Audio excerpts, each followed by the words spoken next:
ಓಂ ಶ್ರೀ ಶ್ರೀಮಾತ್ರೇ ನಮಃ. ಓಂ ಶ್ರೀ ಭವಾನಿ ಅಷ್ಟಕ. ಈ ಭವಾನಿ ಅಷ್ಟಕವು ಶಂಕರಾಚಾರ್ಯರಿಂದ ರಚಿಸಲ್ಪಟ್ಟಿದೆ. ಈ ಭವಾನಿ ಅಷ್ಟಕದ ಸಾರವೇನೆಂದರೆ, ಜೀವನದಲ್ಲಿ ಒಬ್ಬರೇ ಬರುವುದು, ಒಬ್ಬರೇ ಹೋಗುವುದು.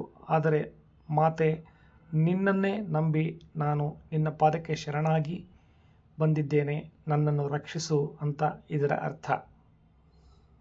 ಅಂದರೆ ಇಲ್ಲಿ ಶಂಕರಾಚಾರ್ಯರು ಹೇಳಲು ಹೊರಟಿರುವುದೇನೆಂದರೆ, ಸಂಸಾರವು ನಿಸ್ಸಾರ, ಬದುಕಿನ ಭಕ್ತಿಯೇ ಸರ್ವಸಾರ ಎಂದು ಹೇಳಿದ್ದಾರೆ ಸಾರಿ ಸಾರಿ. ಭವಾನಿ ಅಷ್ಟಕದ ಪಠಣದಿಂದ ಸಂಸಾರದ ಸಾರವು ನಮ್ಮ ಬುದ್ಧಿಗೆ ಗ್ರಾಹ್ಯವಾಗಿ ಭವಾನಿ ಭಕ್ತಿಗೆ ಹತ್ತಿರವಾಗುತ್ತೇವೆ. ಎಲ್ಲರೂ ಕೇಳಿ ಶ್ರೀ ಭವಾನಿ ಅಷ್ಟಕ.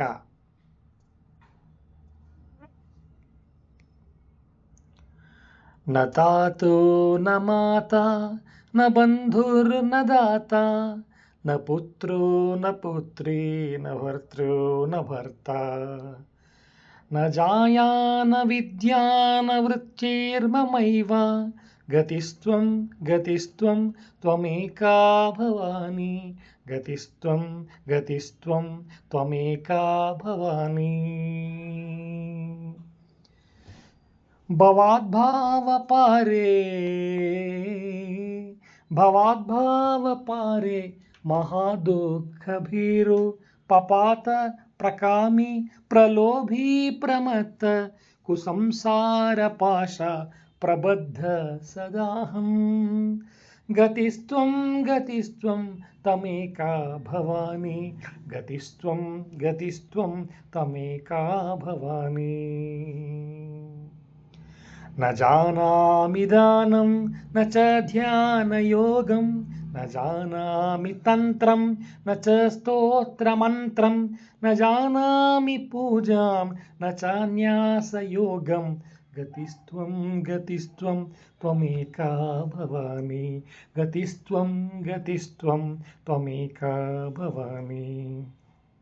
ನ ಜಾನಾಮಿ ಪುಣ್ಯಂ ನ ಜಾನಾಮಿ ತೀರ್ಥಂ ನ ಜಾನಾಮಿ ಮುಕ್ತಿಂ ಲಯಂ ವಾ ಕದಾಚಿತ್ ನ ಜಾನಾಮಿ ಭಕ್ತಿಂ ವ್ರತಂ ವಾಪಿ ಮಾತಾ ಗತಿಸ್ತ್ವಂ ಗತಿಸ್ತ್ವಂ ತ್ವಮೇಕಾ ಭವಾನಿ ಗತಿಸ್ತ್ವಂ ಗತಿಸ್ತ್ವಂ ತ್ವಮೇಕಾ ಭವಾನಿ.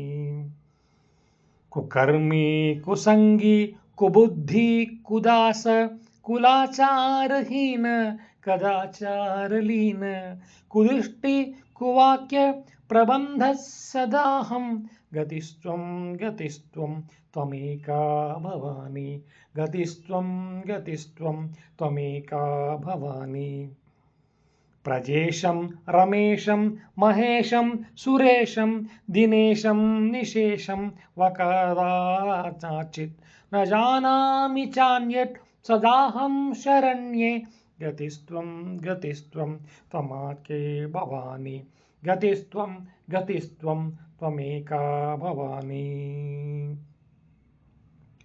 ವಿವಾದೇ ವಿಷಾದೆ ಪ್ರಮಾದೆ ಪ್ರವಾಸೆ ಜಲೆ ಚಾನಲೆ ಪರ್ವತೆ ಶತ್ರುಮಧ್ಯೆ ಅರಣ್ಯೆ ಶರಣ್ಯೆ ಸದಾ ಮಾಂ ಪ್ರಪಾಹಿ ಗತಿಸ್ತ್ವಂ ಗತಿಸ್ತ್ವಂ ತ್ವಮೇಕಾ ಭವಾನಿ ಗತಿಸ್ತ್ವಂ ಗತಿಸ್ತ್ವಂ ತ್ವಮೇಕಾ ಭವಾನಿ.